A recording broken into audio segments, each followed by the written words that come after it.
그런 말들 하잖아요. 한 번씩 사람들이 저한테 뭐라고 하냐면은 축하님 망상이랑 심성화랑 뭐가 달라요? 사실 이거는 진짜 어떻게 보면 하나의 차이인 거죠.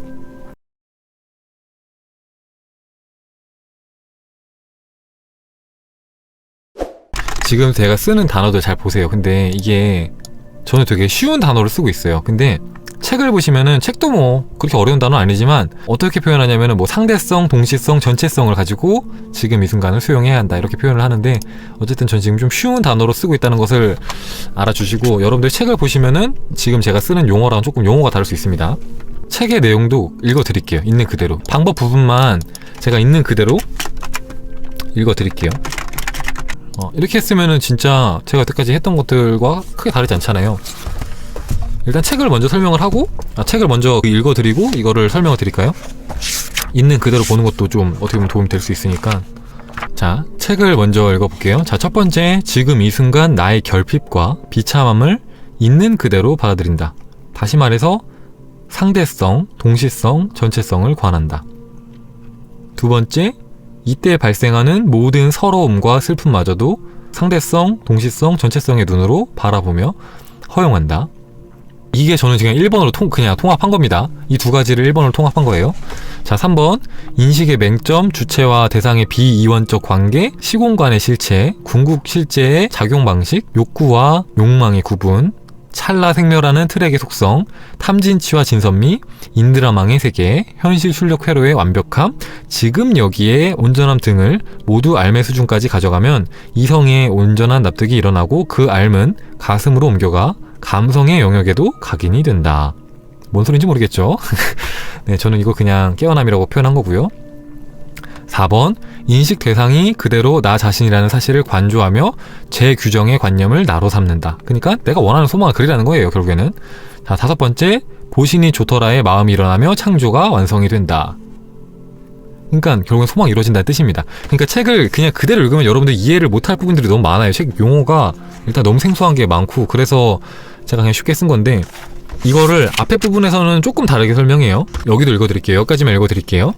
자, 첫 번째 소망을 이루는 방법, 심상화하는 방법입니다. 자, 현존의 자리에 머무는 것을 연습한다. 이는 근원적인 지복감이다. 두 번째, 그 자리에 충분히 머물며 존재 자체를 즐겨본다. 그러면서 이제 원하는 것을 마음의 눈앞에 불러온다. 시각적인 이미지도 좋고 감각적인 느낌도 좋다. 확언과 그에 따르는 느낌도 좋다. 자, 이거는 좀 쉽죠? 이 부분은 이렇게 하니까 쉽죠? 현존하고 그 다음에 내가 원하는 것을 불러오라. 뭐 느낌을 불러오라고 하죠. 그죠? 그리고 세 번째, 불러온 그것을 바라봐라. 그리고 그저 바라보고 느껴봐라. 바라봄과 느껴봄이 깊어지면 바라보는 주체인 나와 보이는 대상이 소망 사이의 간격이 점점 줄어든다. 네 번째, 우리가 원하는 소망에 진정한 사랑의 눈길을 보낸다. 인간사를 경험하며 알게 된 사랑의 감정을 보내도 좋다. 그저 그것이 존재함을 조건 없이 허용하면서 느껴봐라. 가슴 깊은 곳으로부터 그 대상에게 사랑의 눈길을 보내라. 자, 5번째, 그럼 점점 둘 사이의 경계가 허물어진다. 그저 소망을 눈앞에 불러놓고 그것을 사랑의 시선으로 바라보며 즐겨라. 은은한 지복감 안에서 그저 존재를 인정하고 즐겨봐라. 그럼 점점 더 소망이 또렷하게 느껴지며 그럴수록 나는 옅어진다. 자, 6번, 어느 순간 소망이 곧 나임을 직관적으로 아는 순간이 온다. 그때 우리의 영혼은 이렇게 말한다. 이루어졌다. 동시에 가슴 안에서 은은한 감정이 올라온다. 감사합니다. 그럼 하느님이자 우리의 순수 의식이 이렇게 말을 한다. 보기에 좋았다. 이로써 창조가 완성이 된다. 자, 어때요? 자, 두 번째 건 조금 더 쉽고 첫 번째 건 조금 더 약간 생소하죠, 그죠? 근데 뭐 결국에는 제가 지금 써놓은 이 내용이랑 똑같은 겁니다. 결국에는 제가 이걸 설명을 좀 드려볼게요. 쉽게. 자, 우리가 소망을 이루기 위해서는 사실 이게 전제가 돼야 돼요. 지금 이 순간을 전적으로 수용을 해야 됩니다. 이 부분에 대해서는 3.15 기적이 일어난 일기에 사실은 되게 쉽게 써 있어요. 똑같은 내용이 되게 쉽게 써 있습니다. 이거는 되게 어렵게 써 있는 거고 되게 쉽게 써 있는데, 자, 우리가 이거는 이 방법은 이해를 하셔야 돼요. 여러분들 앞에 내용은 다 이해 못해도 되니까 이거는 여러분들이 잘 이해를 하셔야 됩니다. 이거는 어렵지 않습니다. 제가 설명 잘 들어보세요. 이건 진짜 쉽게 설명드릴게요. 자, 지금 이 순간을 전적으로 여러분들이 수용을 해야 되는 이유가 뭐냐면은, 자, 우리는 사실 이 불만족에서 시작을 해요. 불만족에서.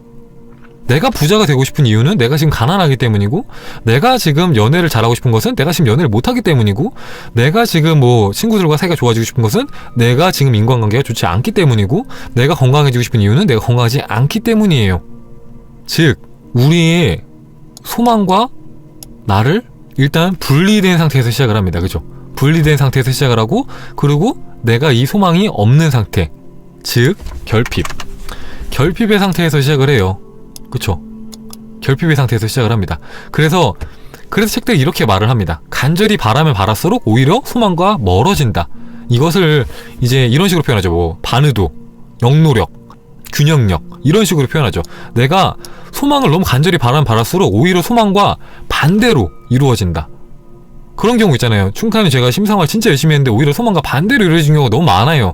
하는 경우가 내가 이 결핍으로 시작을 했을 때 그래요. 결핍으로. 내가 이미 없음의 상태에서 시작을 하기 때문에 내가 그걸 하는 행위 있잖아요. 내가 심상화를 하는 행위가 나의 결핍을 강조하는 행위가 되는 거예요. 나는 지금 결핍해. 나는 지금 가난해. 그러니까 나는 너무너무너무 가난해. 계속 그걸 말을 하는 거예요. 난 가난하기 때문에 심상화를 하는 거야. 나 부자가 되고 싶어.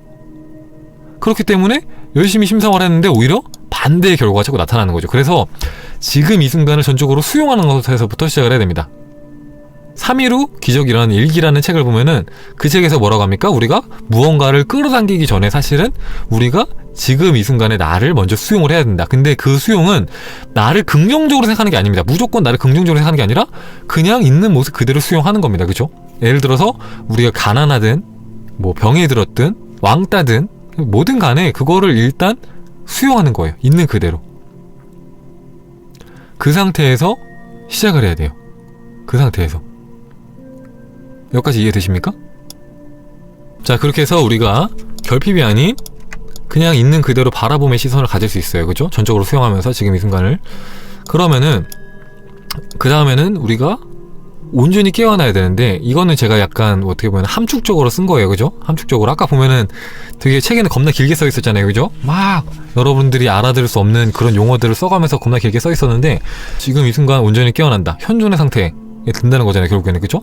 근데 이 현존의 상태도 어떻게 보면 추상적인 거기 때문에 설명이 사람마다 다르고 저도 되게 표현하는 게 다르고 한데, 일단 깨어남의 상태예요. 그러니까 저는 사실 이 소망과 하나됨과 이것이 사실은 동일하다고 보거든요. 왜냐면 온전한 깨어남이 되면은 사실 소망과 하나됨도 당연한 거예요. 사실 이게 분리가 될 필요가 없는데, 왜냐하면은 온전한 깨어남이라는 것은 나와 소망의 분리, 그러니까 내가 세상을 나랑 세상이 분리되어 있다라는 그 이원성의 마음이 사라지는 거예요. 사실 온전한 깨어남이라는 것은. 그렇기 때문에 온전한 깨어남이 되면은 결국에는 이미 소망이 이루어져 있음. 그러니까 소망이 이미 내 안에 있음을 알게 되는 거죠. 그러니까 저번에 말씀드린 것처럼 트랜스서핑에서 이미 소망은 다 이루어져 있고 내가 그냥 선택만 하면 된다. 그냥 자판기에서 꺼내서 음료수를 마시는 것처럼 이미 모든 것은 이루어져 있다라는 그런 상태가 되기 때문에 사실 이 두 가지를 구분할 필요는 없지만, 굳이 분리를 해서 말을 하자면은 먼저 우리는 깨어나야겠죠. 그러니까 보통 우리가 소망을 갖고 있을 때요, 결핍에서 시작을 해서 소망을 바라보기 때문에 이원성, 분리가 된 상태에서 이게 나랑 다른 분리가 되어 있는, 나한테 없는 것이라고 생각하기 때문에 우리는 집착하는 마음이 생겨요. 그죠? 집착하는 마음이 생기고, 뭐 조급함이 생기고, 의심이 생깁니다. 이게 나한테 안 오면 어떻게 하지? 아, 빨리 왔으면 좋겠다. 그런 마음들이 생겨요. 그죠? 근데 우리가 온전하게 깨어난다는 것은 나랑 이 소망이 분리되어 있는 것이 아니다. 이미 내 안에 있다. 나와 소망이 하나다라는 것을 어떻게 보면 아는 거예요. 아는 거기 때문에 내 안에 있는 것이 나한테 빨리 오기를 바란다는 것은 모순이잖아요. 그쵸? 모순이잖아요. 그러니까 내가 결과를 보면은 원인이 온다는 것을 아는 거죠. 그죠? 그렇기 때문에 이걸 안다면은, 이걸 전적으로 이해를 하고 내가 전적으로 받아들이고 있다면은, 수용을 하고 있다면은 조급한 마음, 뭐 불안한 마음, 이런 것들이 사라지겠죠. 이런 것들이. 그런 거 없이 그냥 소망을 사랑하는 마음으로 바라볼 수 있겠죠. 그냥 순수한 사랑으로 바라볼 수 있겠죠. 순수한 사랑으로 바라보는 겁니다. 내 소망을 내 어떤 집착하는 마음 없이 그냥 순수한 사랑으로 바라보는 거예요. 그리고 이게 내가 소망이 이미 이루어졌으면 안다고 해도 내 눈앞에는 펼쳐지는데 시간이 걸린다는 걸 알잖아요. 그죠? 그러면 사실 이건 기대하는 건 상관이 없어요. 여러분들이 기대하는 것은 내 앞에 오는 것을 아니까. 그거랑 똑같아요. 택배를 주문한 거랑 똑같습니다.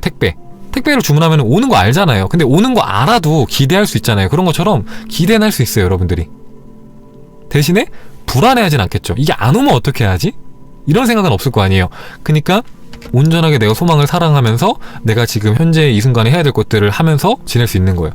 그래서 온전하게 깨어난 상태에서 소망과 하나됨이라고 말했는데, 결국에는 저는 이제 깨어남이랑 소망과 하나됨이 약간 섞어서 설명을 하겠는데, 소망과 하나됨은 내가 여기 있고 여기에 내 소망이 있다고 생각하는 거예요. 평상시에는 우리가. 그러니까 난 여기 있고 여기에 내 소망이 있다고 생각하는 거예요. 그래서 내가 이렇게 올라가길 바라죠.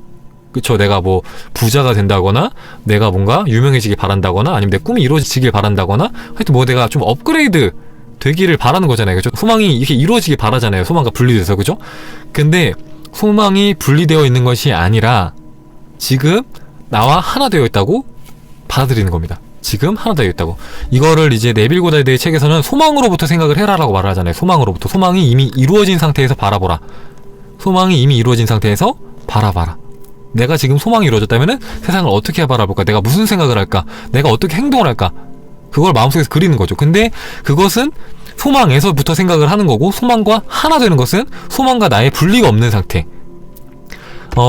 예를 들면 이런 겁니다. 우리가 처음 보는 장소에 갔는데 거기 막 끝내주는 경관이 있어요. 끝내주는 경관을 딱 봤을 때 그 경관에 우리가 완전히 취해갖고 흠뻑 빠져갖고 나를 잊어버릴 때 있잖아요. 나를 우와 하면서 그냥 앞에 그 공간만 남는 거예요. 그 풍경만 남는 겁니다. 아니면은 우리가 미친듯이 막 운동을 할 때 있잖아요. 막 미친듯이 운동을 할 때 한계 이상으로 막 운동을 할 때 나가 없어지잖아요. 나 그냥 그 힘듦, 고통 막 그런 것만 남잖아요. 지금이 몇 시인지 내가 누군지 뭐 이런 생각 아무것도 없잖아요. 그 힘든 거 하나가 되잖아요. 그런 것처럼 그냥 소망만 남는 거예요. 그러니까 내가 사라진 거죠. 내가 사라지고 소망만 남아있는 상태. 소망과 하나 되는, 어떻게 보면 무라일체의 경지. 그렇게 소망과 하나 됨을 만들고 거기에 머물라는 거죠. 사랑으로 머물라는 겁니다. 그러면 소망이 이루어짐을 느낄 수 있다라고 말하는 거죠. 근데 이게 의식적으로 되기가 사실 쉬운 게 아니죠. 훈련이 필요하죠. 사실은 이게 여러 가지 방법으로 책들에서 설명을 하는데, 이 두 가지 부분을, 자 1번 2번을 이제 닥터 도티의 삶을 바꾸는 마술가게에서 어떻게 설명을 하냐면은, 내가 다른 사람들이 잘 되는 상상을 합니다. 다른 사람들이 막 잘 되는 상상을 해요. 사랑을 느끼면서 나의 마음을 열면서 나를 의식적으로 고양시키죠. 그죠? 그러고 나서 소망을 생각하고 뭐 이런 식으로 넘어가잖아요. 그죠? 그런 책들이 있는가 하면은, 아니면은 명상 상태를 통해서 깨어난 다음에 그 상태에서 그리라고 하는 책들이 있고, 아니면은 이런 경우가 있습니다. 잠과 비슷한 상태를 만들라고 하거나, 아니면 자기 직전에 하거나 자면서 계속해서 뭔가 이렇게 말을 하거나 그림을 그리라고 하거나 그런 책들이 있어요. 이런 것들이 이것과 비슷한 상태를 만드는 겁니다. 우리가 이제 현존 상태라고 말하는 것과 비슷한 상태를 만드는 거예요. 이 현존 상태라는 것, 그리고 이제 뭐 잠과 비슷한 상태라는 것, 이런 것들이 이제 이성이 잠드는 상태인 거예요. 그죠? 이성이 잠드는 상태잖아요. 그죠? 현실과 잠의 경계, 거기에서 우리가 이렇게 그림을 그려 넣으면은 소망이 우리 마음속에서 그려지고 그것들이 펼쳐진다는 거죠. 그러니까 결국에 지금 이 설명까지 들으면은 결국에는 이 모든 것들이 우리가 알고 있는 그것들을 설명하기 위함이구나라는 것을 이해할 수가 있는 거예요. 이 책을 보면은. 그죠? 그리고 소망을 이루기 위해서 그 뭐 잠과 비슷한 상태를 만들어라, 뭐 잠과 현실의 경계 거기에 머물러라, 뭐 현존 상태에 머물러라, 뭐 이렇게 말을 하잖아요. 저도 그렇게 말을 했었고, 그 중에서 여기서는 이제 현존 상태에 대해서 표현을 한 거죠. 근데 현존 상태를 모른다고 해도 우리가 잠과 비슷한 상태에서 얼마든지 할 수가 있기 때문에. 그죠? 그리고 여기까지 만약에 여러분들 이해를 하셨다면은 그래서 명상을 해야 되는 것도 있는 거예요. 그죠? 제가 명상하라고 맨날 얘기하잖아요. 그죠? 명상하라고 맨날 얘기를 하는 게, 여러분들이 현존 상태를 매일같이 의식적으로 만들어낼 수 있다면은, 그러면 매일같이 여러분들이 의식적으로 창조를 할 수 있는, 그림을 그릴 수 있는 능력을 어떻게 보면 갖게 되는 거잖아요. 그죠? 자유자재로. 그렇기 때문에 추천을 드리는 것이다 라는 거죠.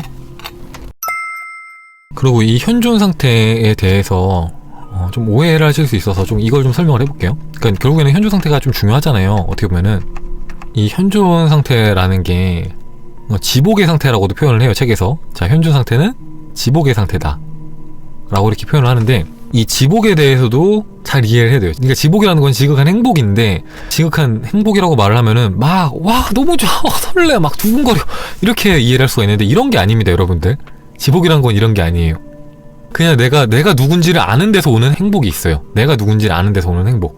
그러니까 저도 약간 이건 직관적인 체험들이라서 직관적으로밖에 설명을 할 수가 없는데, 이론적인 설명보다는 그냥 내가 누군지를 아니까 어떤 것도 걱정되지 않고 어떤 것도 뭐 불안하지가 않고, 그냥 이 순간 이대로 그냥 완전한 것을 알고 얼마든지 내가 원하는 순간들을 선택할 수 있음을 알고, 그런 상태인 거예요. 그래서 되게 안정적이고 평온하고 고요하고 행복해요. 근데 들뜬 상태는 절대 아닙니다. 막 들뜬 상태 있잖아요. 막 너무 좋아 너무 좋아 이런 상태는 아니에요. 무슨 말인지 아시겠어요? 여러분들 막 대학 합격했을 때처럼, 막 여러분들 막 로또 1등 됐을 때처럼 막 그런 상태가 아닙니다. 지복의 상태라는 게. 굉장히 평온하고 굉장히 행복하고 되게 뭔가 안정적인 느낌. 그냥 내가 존재 자체로 그냥 모든 것이 완벽한 그런 느낌이에요. 그래서 그 지복의 상태, 내가 누군지를 아는 그 상태에서 내가 원하는 것을 마음속으로 불러온 다음에 그것과 나의 거리를 좁히는 것, 이게 포인트인 거죠 사실은. 그쵸? 제가 저번에도 설명드렸잖아요. 이 책 보기 전에도 제가 그림 그리면서 이 소망과 나의 거리를 좁히라고 했잖아요. 그죠? 제가 소망이 여기 있으면은, 자 내가 여기 있는데 소망과 나를 이렇게 멀리 떨어져 생각한다고 했잖아요. 보통은 자 여러분들이 이거까지 설명드릴게요. 이거는 여러분의 심상화에 도움이 될 수 있으니까. 그러니까 보통 심상화를 할 때 여러분들이 현실처럼 느끼라고 하잖아요. 현실처럼 느끼기 위해서 여러분들의 모든 감각을 동원하라고 하잖아요. 시크릿에서. 그죠? 여러분들이 막 촉각, 뭐 후각, 시각, 뭐 청각, 뭐 이런 걸 다 최대한 동원을 해서 그 상상을 현실처럼 느끼라고 말을 딱 하잖아요. 그죠? 그 이유가 뭐냐면은, 우리가 백날 상상을 해도 이것은 상상에 불과해, 망상에 불과해 라고 말을 딱 해버리면은 그건 아무런 힘이 생기지 않습니다. 그런 말들 하잖아요. 한 번씩 사람들이 저한테 뭐라고 하냐면은, 축하님 망상이랑 심성화랑 뭐가 달라요? 사실 이거는 진짜 어떻게 보면 하나의 차이인 거죠. 내가 그것을 그냥 망상이라고 생각을 하느냐, 이것을 현실이라고 생각하느냐. 그러니까 내 생각이 현실이 되는 걸 아니까 이것이 존재하는 거, 실제 현실이다라고 생각하느냐, 그 차이인 거예요. 근데 현실이라고 느끼기 위해서는 우리의 오감이 최대한 활용이 돼야 되는 거예요. 그래야지 그게 현실인 것처럼 착각을 할 수 있는 거예요, 우리가. 그래서 촉각도 동원하고 뭐 후각도 동원하고 시각도 동원하고 그렇게 막 모든 걸 동원하는 거죠. 현실처럼 느낄 수 있게. 그래서 내가 현재 풍요롭다라는 그것을 사실로 받아들이면은 그게 나타나는 거죠. 근데 어쨌든 간에 그림을 그릴 때 보통 이렇게 멀리 떨어져 생각하면 안 된다는 거예요. 나는 여기 있고 이걸 이루고 싶어. 이게 망상이죠. 이게 공상이고, 난 여기 있는데 이런 풍요로운 삶 진짜 좋겠다 하는 거예요. 근데 점점 소망과 나를 가깝게 하는 거예요. 내가 마음속에 풍요를 그리면은 내가 언젠가 풍요로워지겠지? 라고 생각하는 게 아니라는 거죠. 내가 풍요야. 경지까지 가라는 거예요. 근데 이거는 사실 바로 이렇게 하긴 이해하기 힘들고, 점점 풍요를 멀게 생각하지 않는 거죠. 풍요를 친근하게 생각하는 거죠. 점점. 내가 자주 풍요를 떠올리면 그렇게 되겠죠? 풍요라는 게 멀게 느껴지지 않고, 옛날에는 내가 진짜 10년 뒤에 20년 뒤에는 풍요로워질까라고 생각을 하다가도 이제는 풍요라는 건 그렇게 멀리 있지 않는 거 아닐까라고 생각이 들겠죠. 그쵸? 그러다가 나중에는 풍요에서부터 생각을 할 수 있겠죠. 결핍이 아니라 풍요에서부터 생각을 할 수 있겠죠. 그림 좀 바꿉시다. 이거 좀 마음에 안 드는데, 풍요에서부터 생각을 할 수 있겠죠. 나는 지금 풍요로운 사람이구나. 이게 네빌 고다드의 방법인 거고, 그리고 여기서 더 나아간 게 나는 풍요구나. 내가 곧 풍요구나의 경지가 이제 이 시크릿을 깨닫다. 그래서 카밀로님의 경지인 거죠. 그렇게 소망과 가까워지라는 겁니다. 소망과 하나 되라는 거죠. 네. 그러면은 소망이 이루어질 것이다. 그러니까 여러분들이 하면 좋은 거를 제가 추천을 드리면요,